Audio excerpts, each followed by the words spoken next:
안녕하세요. 김동섭입니다. 11월 15일 아침 시황하도록 하겠습니다. 벌써 11월의 절반이 지나가고 있습니다. 참 시간 빠른 그런 모습인데요. 지난주 금요일날 뉴욕 증시가 상승 마감했습니다. 인플레이션 지표가 발표되고 난 다음에 그 지표의 부담을 전혀 받지 않는 그런 모습이 나왔는데요. 시장 일각에서는 인플레이션 지표에 대해서 어느 정도 충격을 소화했다, 이렇게 해서 지수 반등했다 이런 얘기를 하는데, 인플레이션 지표가 하루아침에 없어지는 것도 아닌데 어떻게 다 소화를 하겠습니까? 그건 저 불가능한 얘기고요. 아마도 지금 시장은 인플레이션에 대해서 좀 더 확인을 해봐야 된다는 생각도 있는 게 아닐까, 이런 생각도 합니다. 미국제 시장이 재앙군인의 날로 휴장을 했었는데 금요일 날 열었죠. 근데 10년물 국채금리가 별로 안 올랐어요. 1.58% 정도. 근데 사실은 예전에 1.58%면 주가가 많이 빠졌습니다. 근데 지금 안 빠지고 있습니다. 이게 무슨 이유인지는 사실 저도 굉장히 궁금합니다. 왜 악재에 둔감한가? 유동성이 많아서 라는 거 외에는 사실 해석이 안 됩니다. 그거 외에는. 근데 사실은 테이퍼링이 진행이 되기 때문에 아시겠지만 이제 유동성은 줄어들어요. 그래서 저는 이게 어쩌면 유동성 파티의 끝부분에서 나타난 마지막 파티를 진행 과정이기 때문에 주가가 버티는 게 아닌가, 이런 생각도 하고 있다, 이렇게 말씀드릴 수 있고요. 지난주 금요일 날은 또 11월 그 미시간대 소비자 태도 지수가 발표가 됐어요. 이거는 뭐냐면 그 소비자의 소비 심리가 어떠냐 이 얘기죠. 물가지가 높으면 심리는 어떻게 낮아질 수밖에 없죠.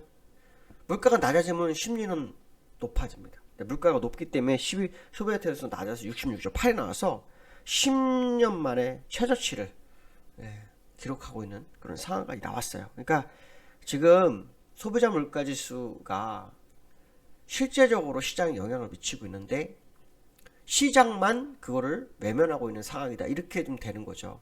아까 말씀드린 것처럼 결국 유동성이 들어갔던, 그러니까 유동성이 투입됐던 걸 가지고 일단 마지막, 아마도 다음 달에 소비자 물가지수 발표되면은 시장이 쉽지 않을 거다, 이런 해석을 해야 될 겁니다. 왜냐하면 다시 6% 넘어가서 좀 더 올라가 버리면, 저는 유가가 급락하지 않는 한은 유가론에서 레벨업이 된 그 소비자 물가지수가 다른 지표에도 영향을 미칠 거다. 그 지표가 11월 달에 결과가 나와서 12월 초 중순에 발표되는 2주째 발표할 때, 그때 아마 지난번 6.2%도 높아질 거다라는 생각을 많이 하거든요. 그래서 만약 그런 모습이 연말까지 나온다면 이제 시장이 인플레이션을 무시하지 못하는 상황이 될 거다. 지금도 무시해서는 안 되는데 지금 뭔가가 잘못됐다 생각이 들거든요. 근데 이러다가 갑자기 어느 순간 시장에 다가오는 수가 있습니다. 그때가 이제 상당히 중요할 거다, 이런 생각을 해봐야 될 것 같고요.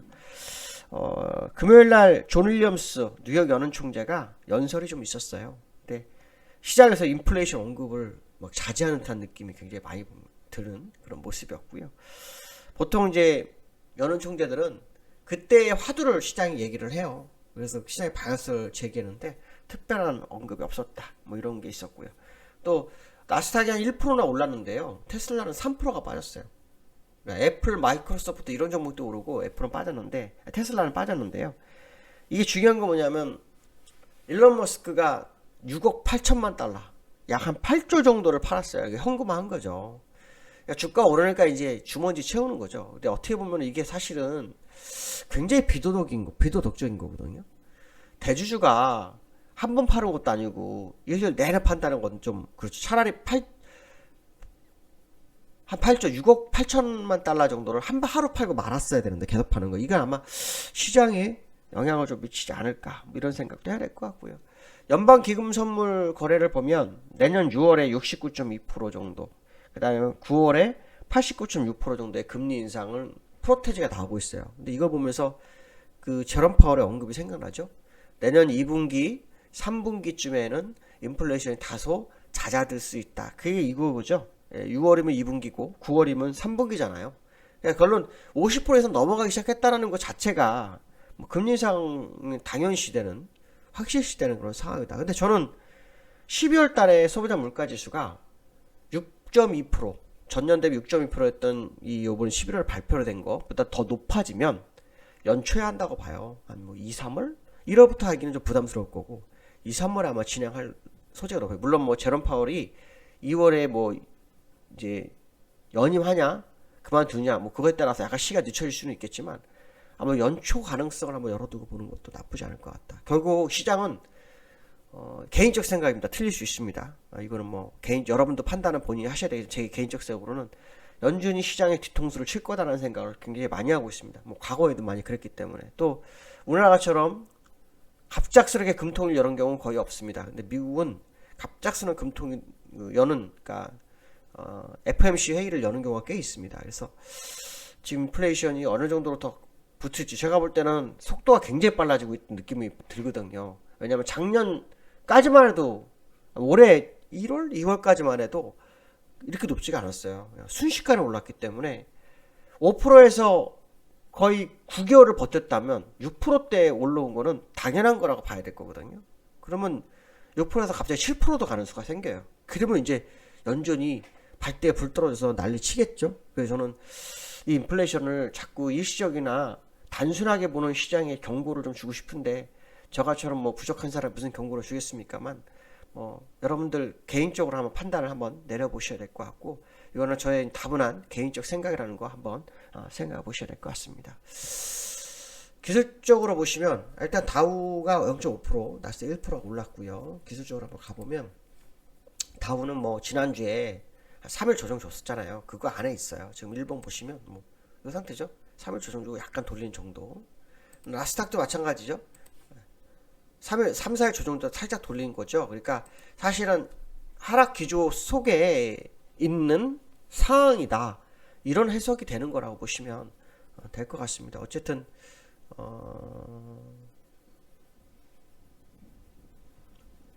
미국 시장이 계속 랠리만 할 수 있는 상황이 아니라는 것을 우리가 인식을 해야 되지 않을까라고 말씀드리고 싶고요. 두 번째로는 연기금이 뉴스 중에 보니까 연기금이 한 달에서 1조를 매도했다고 합니다. 그래서 그 내용을 좀 봤는데 아시겠지만 연기금은 우리가 증시 구원 투수라는 용어를 많이 써요. 증시 구원 투수라. 근데 연기금이 작년에 그 포트를 조정하면서 그 매수 비중 약간 변화를 좀 줬었어요. 그런데 그들의 주식 비중 전체의 19.8% 정도까지 살 수가 있는데 사실은 연기금이 7월 달에 19.5%였어요. 그러니까 살 금액이 많지가 않아요. 이 얘기는 어떻게 보면 시장의 구원투수 역할을 연말까지 못할 수도 있다. 이 생각도 하는 겁니다. 물론 지금 1조 파는 걸 가지고 뭐 12월 달에 살 수도 있겠죠. 할 수도 있겠지만 어쨌든 연기금의 역할이 다소 줄어드는 상황이다. 그래서 시장에서는 뭐 연기금이 물량을 더 판 다음에 한 2,700대 가면은 물량을 받아주는 역할을 할 수도 있지 않을까. 뭐 이런 그 리포트도 있더라고요. 그런 거 보면 지금 우리나라 시장이 지금 2,900에서 싸움을 하고 있는데 2,900 갔다가 또 올라왔어요. 그렇죠? 또 올라왔는데 어쨌든 지금 100포인트 정도가 너무나 쉽게 움직이는 시점이에요. 그래서 위로든 아래든 상당히 변화를 줄 수 있는 그런 자리고요. 다만 이제 연기금이 못 산다라는 것은 시장에 결국 좋은 상황은 아닐 거다라는 생각도 해봐야 될 것 같고요. 코스피가 지난주 금요일날 상승을 좀 했어요. 상승을 좀 하면서 시장은 뭐 상승 추세 복귀냐, 뭐 대세 하락장이냐, 뭐 이런 얘기를 좀 하는 것 같아요.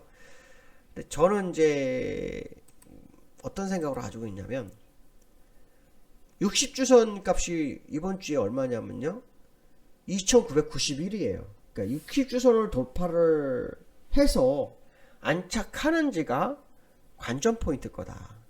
저는 사실 대세 상승, 그러니까 그러니까 상승 추세 복귀는 아니라고 봐요. 왜냐하면 상승 추세 복귀하기 위해서는 그만큼의 재료가 있어야 되거든요. 아시겠지만 우리나라 시장을 이끌어갔던 재료들이 지금 소멸되고 있고 이번 주가 지나고 다음 주 목요일 날 되면 금통위에서 금리 인상의 가능성이 굉장히 높아지고 있어요. 그러니까 우리나라는 지금 유동성이 회수되고 있는 거잖아요. 그 상황인데 주가를 굉장히 긍정적으로 보는 것은 조금 아니지 않느냐. 물론 이건 제가 틀릴 수 있습니다. 뭐 시장이라는 것은 누구도 알 수 없는 거니까요. 미국만 이렇게 오를 줄 누가 알았겠습니까? 그렇죠? 그건 아무도 알 수 없는 거죠. 그러니까 그거는 알 수 없습니다. 그러나 이제 객관적 시각으로 보면 국내 시장은 중국장 영향을 많이 받고, 지난주에는 중국장 마지막에 헝다 그룹이 일단 디폴트를 모면하고 요소수가 일정 부분 해결이 됐다. 뭐 이것 때문에 반등에 들어왔어요. 그렇지만 그것이 원인 그러니까 주가 하락을 시켰던 원인을 제거한 건 아니죠. 원인은 뭡니까? 금리 인상이에요. 유동성 매수. 그렇죠? 공매도 이제 연장이 안 된 거예요. 그게 우리나라 이슈예요. 그러니까 그 이슈를 다시 회복하지 않는 사실 추세 복귀를 해가지고 상승 추세로 완전히 간다라는 보장은 할 수가 없죠. 예, 그렇기 때문에 그건 좀 주의해야 될 것 같고요. 아까 연기금 제가 얘기를 잠깐 했었는데, 연기금이 지난달 10월 1일부터 한번 계산해 보면 1조 한 1,000억 정도 팔았어요. 12일까지, 지난주까지. 그래서 제법 매도가 나오는 것은 사실이다. 금융투자는 사고 있는데, 사실 이 금융투자도 사실 연기금 돈일 수 있어요. 네, 연기금 돈일 수 있는데, 어쨌든 지금 금융투자가 강력한 방어를 해주고 있죠. 사실은 12월 1일이라는 10월 11일부터 연기금을 샀죠. 그래서 금융투자가 지난주에까지 해서 제법 많이 들어왔다는 거. 지난주 금요일까지. 그래서 금융투자의 역할을 한번 좀 지켜보셔야 될 것 같고, 기간별로 또 이 외국인도 선물을 좀 샀어요. 그래서 지난주 금요일 날 보시면 이 외국인도 샀잖아요. 근데 이거 의미가 없어요. 이거는 의미가 없고, 요거 두 개가 어떤 식으로 움직이는지를 좀 확인해 하셔야 될 것 같습니다. 원달러가 1180원대에서 움직이고 있어요. 다시 1186원 정도 돌파 여부를 확인하시고, 그게 돌파가 되면 방향성은 또 달라질 수 있다는 것도 해석을 해야 될 것 같습니다. 자, 첫 주가 시작됩니다. 좋은 한 주 되시고 즐거운 한 주 되시기 바라겠습니다. 여기까지 하겠습니다. 감사합니다.